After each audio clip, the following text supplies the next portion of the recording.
கிறிஸ்து இயேசுவில் அன்பிற்கும் பாசத்திற்கும் இனிய அன்பான இறைப்பிள்ளைகளே, ஆராதனை வலையொலியினுடைய அன்பு நேயர்களே, இன்றைக்கு தாய் திருச்சபையானது ஆண்டவருடைய திருமுழுக்கு ஞாயிறாகவும் பொது காலத்தினுடைய முதல் ஞாயிறையும் அனுசரிக்கிறது. இன்றைய நாளினுடைய நற்செய்தியை வாசித்து அந்த நற்செய்தியின் ஒளியில் உங்களோடு இறைவார்த்தை சிந்தனைகளை பகிர்ந்து கொள்ள விரும்புகிறேன். ஆண்டவர் உங்களோடு இருப்பாராக, உன் ஆன்மாவோடும் இருப்பாராக. புனித லூக்கா எழுதிய தூய நற்செய்தியிலிருந்து வாசகம். ஆண்டவரே, மாட்சி உமக்கே.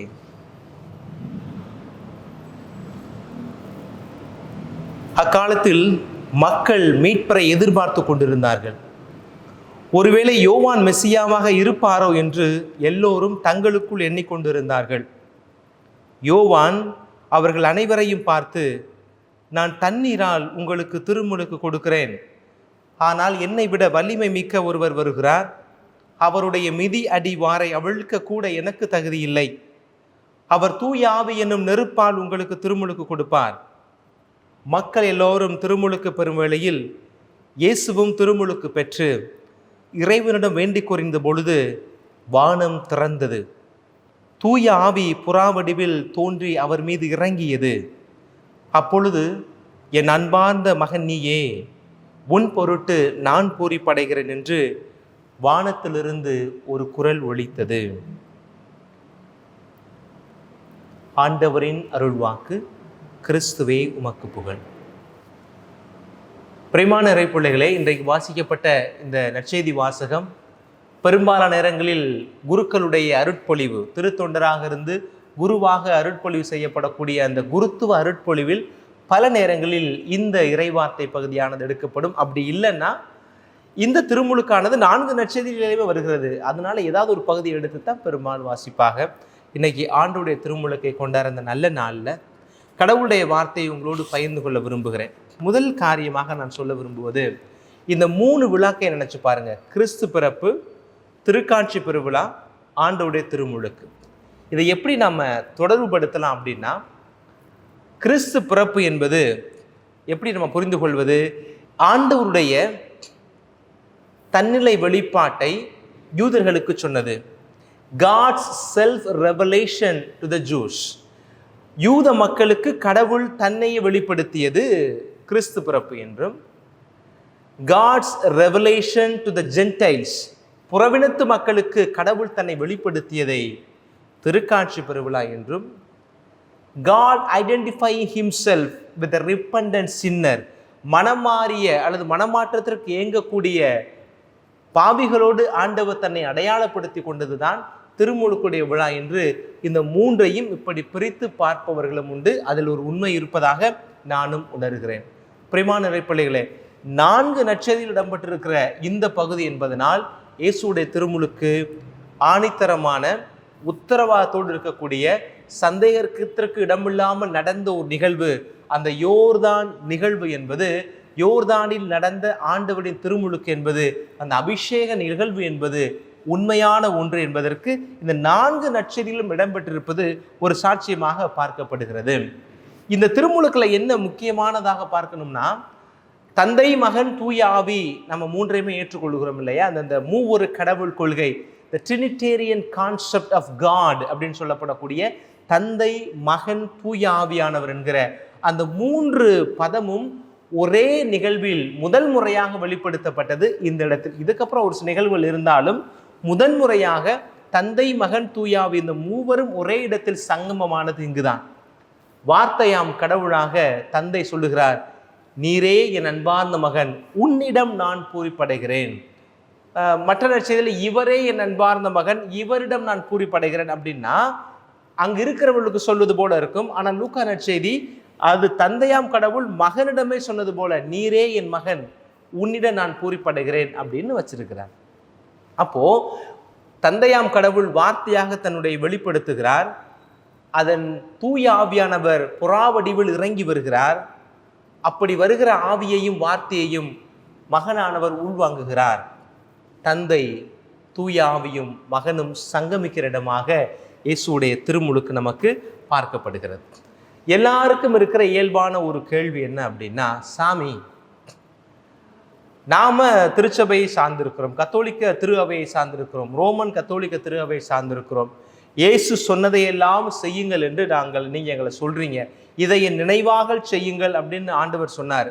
அப்ப இயேசு ஆண்டவர் சொன்ன பல காரியங்களை அவருடைய நினைவாக நாம் இன்னைக்கு செஞ்சு கொண்டு இருக்கிறோம். ஆனா திருமுழுக்க பாருங்க சாமி, அவர் 30 வயசுல வாங்கினாரு, நீங்க ஏன் சின்ன பிள்ளைகளுக்கு வந்து ஞானஸ்தானத்தை வந்து திருச்சபை கொடுக்குது அப்படின்னு ஒரு கேள்வி உங்களுக்கு வந்திருக்குதான்னு தெரியல. எனக்கு நான் குருமடத்தில் சேர்வதற்கு முன்பாக வந்தது.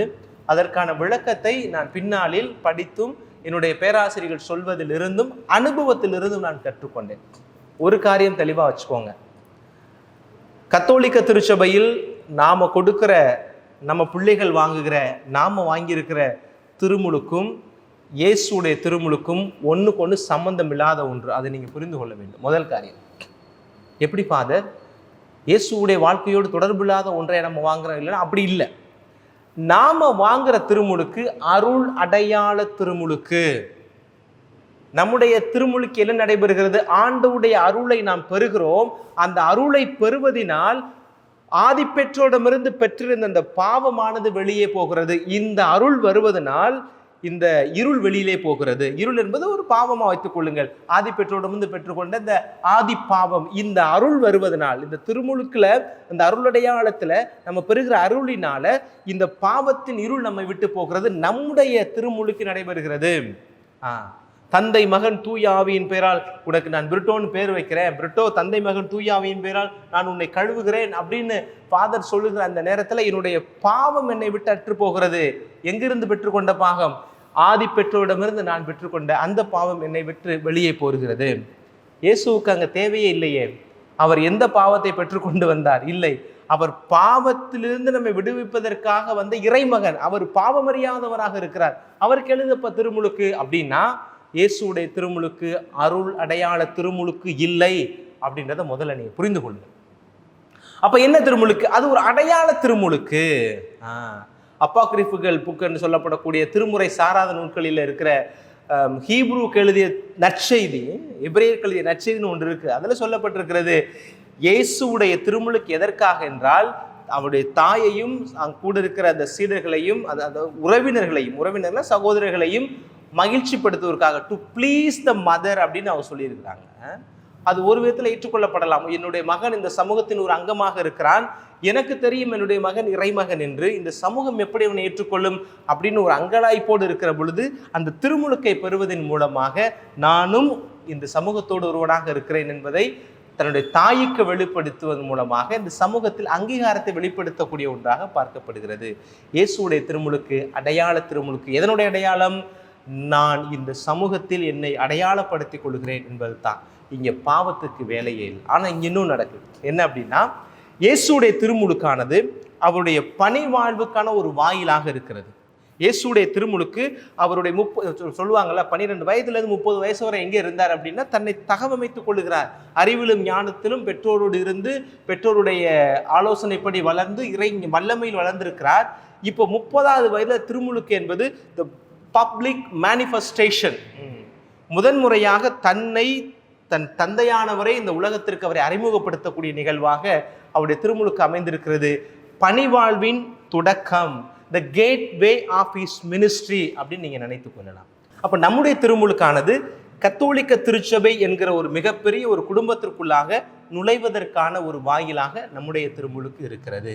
அப்போ அடிப்படையாக தெரிந்து கொள்ள வேண்டும், நாம் வாங்குகிற திருமுழுக்கும் இயேசு வாங்கிய திருமுழுக்கும் பாரதூர வித்தியாசத்தில் இருக்கிறது. இன்றைக்கு சபையார்கள் அல்லது திருச்சபையை விட்டு பிரிந்து சென்ற பலரும் முழுக்கு ஞானஸ்தானம் என்று சொல்லுகிறார்களே, அவர்கள் சொல்லுகிற முழுக்கு ஞானஸ்தானத்திற்கும் இயேசுடைய ஞானஸ்தானத்திற்கும் பாரதூர வித்தியாசம் இருக்கிறது. இறையியலில் இறையியல்ல அங்கே ஒரு பிரச்சனை வரும், தத்துவத்தின் அடிப்படையில் அங்கே ஒரு பிரச்சனை வரும், தத்துவமே இங்கே அடிபடும் பார்த்துக்கோங்க. ஆனால் நம்முடைய திருமுழுக்கானது, நம்முடைய குழந்தைகளுக்கு நாம் கொடுக்கிற குழந்தை திருமுழுக்கானது ஜென்ம பாவத்திலிருந்து விடுதலை பெற வேண்டும், விடுவிப்பை பெற்றுக்கொள்ள வேண்டும் என்பதற்காக கொடுக்கப்படுவது தான் நம்முடைய திருமுழுக்காக அமைந்திருக்கிறது. அதனால தான் பிரியமான பிள்ளைகளே, மற்ற அருட்சாதனங்களை எல்லாம் நீங்கள் போய் பங்குகளில் போய் வாங்க விரும்புனீங்க அப்படின்னா அதுக்கு ஏகப்பட்ட ஃபார்மாலிட்டிஸ் இருக்கும். திருமணமாக இருக்கலாம் அல்லது பாவசிங்கத்தனமாக இருக்கலாம், அதுக்கெல்லாம் நிறைய கேள்விகள் கேட்பார்கள். ஆனால் திருமுழுக்குக்கு தான் நிறைய ரிலாக்ஸேஷன் கொடுக்கப்பட்டிருக்கிறது, நிறைய பக்க வாயில்கள் கதவுகள் எல்லாம் திறக்கப்பட்டிருக்கிறது. திருமுழுக்கு ஒரு விதத்தில் சொல்ல போனால் குருவானவர் தான் கொடுக்கணும்னு இல்லை. இன் கேஸ் ஆஃப் எமர்ஜென்சி, ஒரு அடிப்படை தேவை, ஒரு உடனடி தேவை வருகிறது என்று சொன்னால் அங்கே ஆஸ்பத்திரியில் இருக்கிற நர்சமா கூட பிள்ளைகளுக்கு திருமுழுக்கு கொடுக்க முடியும், மருத்துவர்கள் கொடுக்க முடியும், கோயிலுக்குள்ள கொடுக்க முடியும், இன் கேஸ் ஆஃப் எமர்ஜென்சி. அப்போ இந்த புரோட்டோசாமி ஆராதனை டிவியில் சொல்லிட்டாரு, இனிமேல் பங்குச்சாமியாருக்கு உங்களுக்கு ஒத்து போகல அப்படின்னா நீங்கள் என்ன கொடுக்குறது, நான் கொடுத்துக்கிறேன் அப்படின்றது இல்லை. In case of emergency, in case of emergency. ஆனால் அடிப்படையில் திருமுழுக்கு என்பது பங்கு தளத்தில் வைத்து கொடுக்கப்பட வேண்டும். ஏன்னா அந்த திருமுழுக்கின் வாயிலாக அந்த குழந்தையானது பங்கு சமூகத்தின் அங்கமாக மாறுகிறது. பங்கு என்பது உலகளாவிய திருச்சபையுடைய ஒரு குடும்பமாக இருக்கிறது, அங்கமாக இருக்கிறது. அதனால தான் பெரும்பாலும் திருமுழுக்கை பங்குகளில், திருப்பலிகளே, ஞாயிறு திருப்பலிகளே பங்கு மக்களோடு வைக்கணும் அப்படின்றத நம்ம நிறைய சொல்கிறோம். இருந்தாலும் கூட இன்றைக்கு மக்களுக்கு வசதி வாய்ப்புகள்லாம் கூடி போச்சு. அதனால திருமுழுக்கையே இன்றைக்கு பெரிய நிகழ்வுகளாக கொண்டாடக்கூடியவர்களாக வந்து விட்டார்கள். எனக்கு இனிமே ஒரு பிள்ளை இருக்கு சாமி, 2 பிள்ளை, என்ன இது ஆம்பளை பிள்ளையா போச்சு, நல்ல திருமுழுக்கை நல்லா கொண்டாடுவோமே அப்படின்னு கொண்டாடுறத நம்ம குறையா சொல்லலை. ஆனால் அதனுடைய சாரம் மாறுறது தான் நம்ம கொஞ்சம் வேதனையாக இந்த நாளில் நம்ம சொல்ல வேண்டியது இருக்குது. திருமுழுக்கை கொண்டாடுங்கள், ஆனால் அர்த்தத்தோடு நாம் என்ன செய்யணும், அந்த கொண்டாட்டத்தை நாம் முன்வைக்க வேண்டும் அப்படின்னு நான் விரும்புகிறேன். பிரியமான பிள்ளைகளே, இந்த திருமுழுக்கில் இன்னொரு காரியம் என்ன பார்க்குறோம் அப்படின்னு சொன்னால், இயேசு யாரிடம் திருமுழுக்கு பெறுகிறார் அப்படின்னா திருமுழுக்கு யோவானிடம் பெறுகிறார். அவரும் முன்குறிக்கப்பட்டவர். அவர் அழகாக சொல்லுகிறார் பாரு இல்லையா, நீ நேற்று வாசகத்தில் கூட சனிக்கிழமை திருப்பலிக்கு போயிருந்தீங்கன்னா தெரியும். அவர் சொல்லுவார், அந்த மணமகனுடைய நண்பராக இருப்பதில் தான் எனக்கு மகிழ்ச்சி இருக்கிறது அப்படின்னு அவரே சொல்கிறார். மணமகனுக்கு மணமகளாக இருப்பதை விட மணமகனுக்கு நண்பனாக இருக்க வேண்டும் என்பது எனக்கு கொடுக்கப்பட்ட திட்டம், அதை நான் நிறைவாக செய்கிறேன் என்று தன்னையே தாழ்த்தி கொண்ட ஒரு மனிதரிடமிருந்து தான் ஆண்டவர் இயேசு கிறிஸ்து தன்னுடைய திருமுழுக்கை பெற்று அந்த பணியினுடைய தொடக்கத்தை முன்வைப்பதாக நாம் பார்க்கிறோம். பிரியமான இறை சமூகமே, இன்றைக்கு நாம் யோசிக்க வேண்டியது என்னன்னா, ஆண்டுடைய திருமுழுக்கு பெருவிழாவை கொண்டாடுற இன்னைக்கு நாம் பங்குகளில் கொண்டாடுகிற திருமுழுக்கு, நம்ம குடும்பங்களில் கொண்டாடுற திருமுழுக்கு, இதையெல்லாம் நம்ம ஒரு மறுபரிசீலனை பண்ணி பார்க்கணும் அப்படின்னு நான் நினைக்கிறேன். குறிப்பாக திருமுழுக்கில் என்ன முக்கியமானது அப்படின்னா, அந்த தந்தை மகன் தூயாவின் பெயரால் நான் உன்னை கழுவுகிறேன், அதுக்கு முன்னாடி ஒன்று இருக்கும், அது என்னது, அதுதான் பேர். அந்த பெயர்களை தேர்ந்தெடுக்கிறதுல இந்த திருமுழுக்கு, ஆண்டுடைய திருமுழுக்கை கொண்டாடுற இந்த நல்ல நாளில் நாம் ஒரு உறுதி எடுக்கணும். என்ன உறுதி எடுக்கணும்? என் பிள்ளைகளுக்கு, என் பேர பிள்ளைகளுக்கு, என்னுடைய ஞான பிள்ளைகளுக்கு நல்ல கத்தோலிக்க பெயர்களை வைப்பேன், விவிலியம் சார்ந்த பெயர்களை வைப்பேன், இந்த விவிலியத்தை வாழ்வாக்கிய புனிதர்களுடைய பெயர்களை வைப்பேன். இல்லையா, என் மொழியோடு, என் இனத்தோடு, என் சமூகத்தோடு, என் கலாச்சாரத்தோடு, பண்பாடோடு ஒட்டி போகிற என் பிள்ளைக்கு இந்த பெயரை சொன்னால் அந்த பிள்ளையினுடைய வாழ்க்கை ஒரு மாற்றத்தை பெறும் என்ற நம்பிக்கை நிறைந்த நல்ல தமிழ் பெயர்களை, கலாச்சார பண்பாட்டு பெயர்களை பிள்ளைகளுக்கு நாம் சூட்டணும் அப்படின்றத ஆண்டோடைய திருமுழுக்காகி இருக்க இன்றைக்கு நாம் ஒரு அடையாளமாக ஒரு உறுதி எடுக்க வேண்டும் என்று நினைக்கிறேன். நம்முடைய திருமுழுக்கு நமக்கு நம்முடைய அடையாளத்தை நினைவுறுத்துகிறது. என்ன அடையாளம்? ஆங்கிலத்தில் அழகாக போட்டிருக்காங்க, baptism of Jesus reminds us our identity. ஆண்டவருடைய திருமுழுக்கு அவருக்கு ஒரு அடையாளத்தை கொடுத்தது, நம்முடைய திருமுழுக்கு நமக்கு ஒரு அடையாளத்தை கொடுக்கிறது. என்ன அடையாளம்? நீ கிறிஸ்தவன், கிறிஸ்தவள் அப்படின்ற ஒரு அடையாளத்தை கொடுக்கிறது.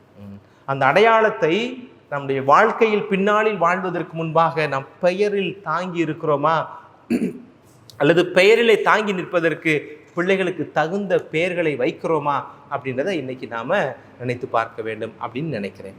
Catechism of the Catholic church, அது அந்த புத்தகம் என்ன சொல்லுகிறது? அது நமக்கு பைபிளுக்கு இணையாக பார்க்கப்படக்கூடிய ஒரு catechism of the Catholic church. அது என்ன சொல்லுகிறது? பேப்டிசம் பற்றி சொல்லும் போது, by baptism we become the adoptive sons and daughters of God.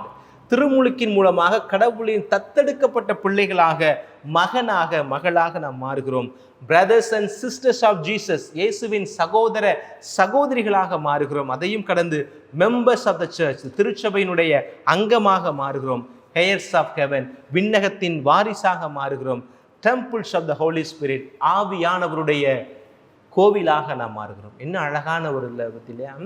By baptism, இயேசு கடவுளுடைய தத்தெடுக்கப்பட்ட குழந்தைகளாக, இயேசுடைய சகோதர சகோதரிகளாக, திருச்சபையினுடைய உறுப்பினர்களாக, விண்ணகத்தினுடைய வாரிசுகளாக, உயிருள்ள ஆவியானவர் வாழுகின்ற கோவிலாக நாம் மாறுகிறோம். இன்னும் சொல்லப்பட்டிருக்கிறது, we become incorporated into the church. நம் திருச்சபைக்குள்ளாக உள்வாங்கப்படுகிறோம், the body of the church, and made sharers in the priesthood of the church, Christ. இன்னொரு விளக்கம் சொல்லப்பட்டிருக்கிறது, baptism is the basis of the whole Christian life.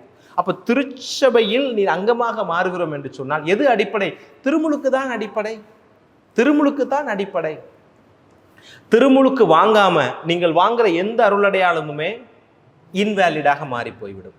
திருமுழுக்கு தான் அடித்தளம். இந்த திருமுழுக்கு பெறாமல் நீங்கள் பாவசிங்கத்தனம் பண்றீங்க அப்படின்னா அந்த பாவசிங்கத்தனம் பொருளற்ற பாவசிங்கத்தனம். ஏனென்றால் திருமுழுக்கு என்பது the gateway of all the sacraments, sacrament of initiation என்று ஆங்கிலத்தில் சொல்லுவாங்க. அந்த மூணுல இதான் முதல் நிலையாக இருப்பது அந்த திருமுழுக்கு தான். Baptism is the basis of the whole Christian life, the gateway to life in the spirit, and the door which gives access to the other sacraments.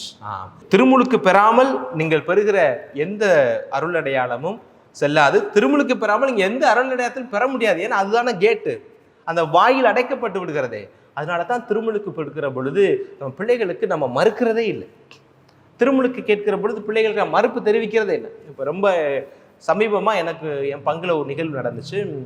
அந்த அம்மா பிலிப்பினோ சமூகத்தை சார்ந்தவர்கள், கிறிஸ்தவ சமூகம், கத்தோலிக்க கிறிஸ்தவங்க. அந்த அம்மாவுடைய வீட்டுக்காரர் லெபனானை சார்ந்த ஒரு இஸ்லாமியர். அவர் அப்போ இங்கே லவ் பண்ணி அங்கே வேலை பார்த்த இடத்துல அரபில் வேலை பார்க்கும் போது கல்யாணம் பண்ணி வந்துட்டாங்க. அவங்க இப்போ இங்கே வந்திருக்கிறாங்க, இவர் பிஸ்னஸ் பண்ணிக்கிட்டு இங்கே இருக்கிறாங்க.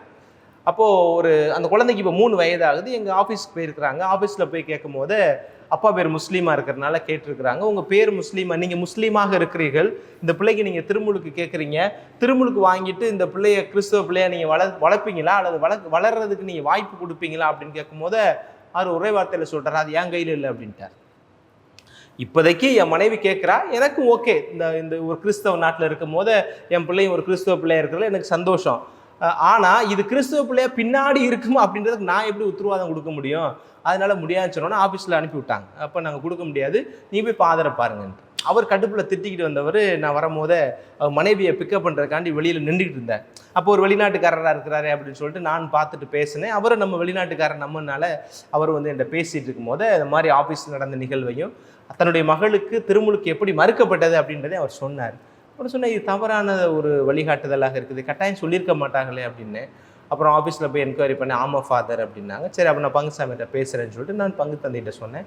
பங்குசாமியார் சொன்னார், உடனடியாக சனிக்கிழமை நடந்துச்சு, ஞாயிற்றுக்கிழமை உடனடியாக பிள்ளைக்கு நாங்கள் ஞானஸ்நானம் கொடுத்தோம். அப்போ அவர் சொன்னார், என் பிள்ளைக்கு நான் எந்த காரணத்தை கொண்டும் நீ கிறிஸ்தவனாக வளரக்கூடாதுன்னு சொல்ல மாட்டேன், ஆனால் அதுவாக மாறிடுச்சு அப்படின்னு அதுக்கு நான் பொறுப்பு இல்லை அப்படின்னா, ஓகே தட்ஸ் இனஃப், பிள்ளைக்கு திருமுழுக்கு கொடுங்கள் அப்படின்னு சொல்லி நம்ம உடனடியாக அந்த திருமுழுக்கு நம்ம கொடுத்துருக்குறோம். நம்ம ஊரில் நிறைய நேரங்களில் பார்த்துருப்போம் இல்லையா, பையன் பொண்ணு இந்து பொண்ணாக இருக்கும் அல்லது முஸ்லீம் பொண்ணையாக இருக்கும், அல்ல பையன் முஸ்லீமாக இருப்பான் ஹிந்துவாக இருப்பான், அப்படி உள்ள லவ் பண்ணி அங்கே உள்ளே வரும்போது ஒரே நாளில் கூட இன் கேஸ் ஆஃப் எமர்ஜென்சியில் நம்ம முந்தின நாள் ஞானஸ்தானத்தை கொடுத்து அடுத்த நாள் திருமணத்தை வைப்போம். அவன் கல்யாணத்துக்கு முண்டிக்கிட்டு நிற்பான், இல்லை நீங்கள் தாலி கட்டி வைங்க ஃபாதர் அப்படின்னு சொல்லுவான். நம்ம சொல்ல வேண்டியது, தாலி கட்டுறது ஒரு அருளடையாளம்டா, அந்த அருளடையாளத்தை வாங்குறதுக்கு வாயிலாக இருக்கிற திருமுழுக்கு முக்கியம் அப்படின்றத நம்ம சொல்லி புரிய வைக்கணும் பிள்ளைகளுக்கு. நாம புரிந்து கொள்ள வேண்டும், திருமுழுக்கு இல்லாமல் எந்த அருளடையாளமும் இல்லை. அப்போ இன்றைக்கு நம்ம அதை நினச்சி பார்ப்போம். உண்மையிலேயே we should be very grateful to our parents and God parents. எத்தனை பேருக்கு உங்களுடைய ஞான பெற்றோர்களுடைய பெயர்கள்லாம் தெரியல அப்படின்னா இன்னைக்கு தேடி கண்டுபிடிச்சிருங்க, போய் கேளுங்க, யார் என்னுடைய ஞான பெற்றோர் அம்மா, எந்த காரணத்துக்காக அவர் ஞான பெற்றோராக எடுத்தீர்கள் அப்படின்றத நீங்கள் கேட்டு தெரிஞ்சுக்கோங்க. இந்த பிலிப்பைன்ஸ்லாம் பார்த்தீங்கன்னா ஞானஸ்தானத்துக்கு பாருங்கள், ஒரு பிள்ளைக்கு 30-40 பேர் நிற்பாங்க, நீனாங்க அப்படின்னு சொல்லுவாங்க, ஞானத்தாய் ஞான தகப்பன் அப்படின்னு சொல்லி வருவாங்க. நான் அடிக்கடி பிரசங்கத்தில் நான் சொல்லியிருக்கேன், இங்கெல்லாம் ஏன் இவ்வளோ பேரை கூட்டிகிட்டு வரீங்க, ஒவ்வொரு திருமுழுக்கே நாங்கள் பிரசங்கம் கொடுக்கும்போது கேட்பேன், எதுக்கு இவ்வளோ ஞான பெற்றோர் கூப்பிட்டு வரீங்க, அவங்கள கேட்கும் போது உங்கள் ஞான பெற்றோரை பார்த்து கேட்பேன், உங்கள் பிள்ளைக்கு என்ன பேர் வச்சுருக்கிறீங்கன்னா அப்போ தான் பேரண்ட்ஸ் டே பேரை கேட்பாங்க. அப்போது எதுக்கு இப்படி இருக்கிறாங்க அப்படின்னு நான் சொல்லுவது உண்டு. ஒரு ஞான பெற்றோர், ஒரு ஞானத்தாய் போதுமே, எதுக்கு இத்தனை பேர் அப்படின்னா அது ஒரு பெரிய அங்கே ஒரு ப்ரெஸ்டீஜாக பார்க்கப்படும். என் பிள்ளைக்கு இத்தனை பேர் வந்தாங்க அப்படின்னு. வர்றவங்க பூரா ஞானத்தாய், வர்றவங்க பூரா ஞான பெற்றோருங்க. ஏன்னா அங்கே ரெஜிஸ்டரில் அந்த பேர் எழுதுவது இல்லை. நான் சொல்கிறது உண்டு, too many cooks spoil the soup அப்படின்னு. அது உண்மையிலும் உண்மையாக இருக்கிறது. நம்ம திருச்சபை உண்மையிலேயே தமிழ்நாட்டில் எவ்வளவோ நம்ம நல்லா இருக்கிறோம். ஆக இந்த நல்ல நாளில் ஆண்டோடைய திருமுழுக்கை கொண்டாடுறோம். 2 காரியம். ஒன்று, நம்முடைய திருமுழுக்குக்கும் இயேசுடைய திருமுழுக்குக்கும் இருக்கிற வித்தியாசம் என்ன அப்படின்றத நம்ம தெரிஞ்சுக்கிட்டோம். ஏன் இயேசு ஆண்டவர் திருமுழுக்கு யோவானிடம் அவர் திருமுழுக்கு பெற்றார் என்றால் அதற்கு தகுதியான ஒரு மனிதராக அவர் ஒருத்தர் தான் இருந்தார். அதனால அவர்கிட்ட போய் அவர் திருமுழுக்கு பெறுகிறார்.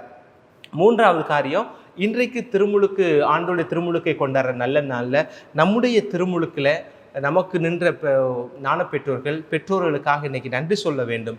4வது, இந்த திருமுழுக்கு விழாவை கொண்டாடுகிற நல்ல நாளில் நல்ல கத்தோலிக்க விவிலியத்தின் அடிப்படையில் வாழ்ந்த புனிதர்களுடைய அல்லது கலாச்சாரத்தோடு தொடர்புடைய நல்ல பெயர்களை, பொருளுள்ள பெயர்களை நம்முடைய பிள்ளைகளுக்கு வைக்கணும் அப்படின்ற ஒரு முடிவை நாம் எடுக்கணும் அப்படின்ற இந்த கருத்துக்களை உள்வாங்கி ஆண்டுடைய திருமுழுக்கு பெருவிழாவை நாம் கொண்டாடுகிறோம். உங்கள் ஒவ்வொருவருக்கும் இயேசுடைய நாமத்திலும் அன்னையினுடைய பரிந்துரையோடு கூடிய ஜெபத்தோடும் ஆராதனை வலையொலியின் வாயிலாக உங்களை வாழ்த்துகிறோம். இயேசுவின் நாமத்தில் ஜெபிக்கிறோம். ஆமென்.